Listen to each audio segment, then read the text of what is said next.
ঠিক 10 বছর আগে 2015 সালের নভেম্বরে মানবতাবিরোধী অপরাধের দায়ে মৃত্যুদণ্ড কার্যকর হয় বিএনপির প্রভাবশালী নেতা এবং 6 বারের সংসদ সদস্য সালাউদ্দিন কাদের চৌধুরীর।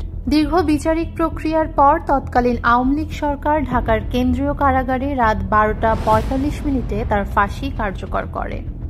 তবে আন্তর্জাতিক অপরাধ ট্রাইব্যুনালের বিচার নিয়ে তখন থেকেই প্রশ্ন তুলেছিলেন আইনজীবীরা ও আন্তর্জাতিক মহলের কিছু অংশ।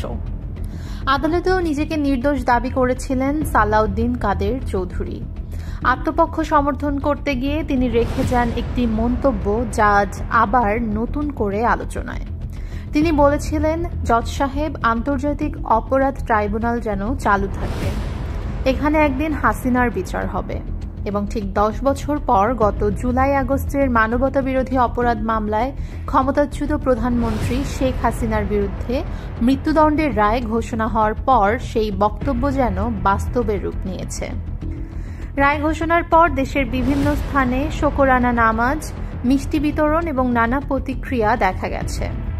সামাজিক যোগাযোগ মাধ্যমে ভাইরাল হচ্ছে সালাউদ্দিন কাদের চৌধুরীর সেই পুরনো মন্তব্য। বাংলাদেশের রাজনীতিতে সালাউদ্দিন কাদের চৌধুরী ছিলেন অত্যন্ত প্রভাবশালী এবং একই সাথে বিতর্কিত এক নাম। সামাজিক, অর্থনৈতিক ও রাজনৈতিকভাবে প্রতিষ্ঠিত এই নেতা তার বর্ণাঢ্য রাজনৈতিক জীবনে বহুবার আলোচিত হয়েছেন।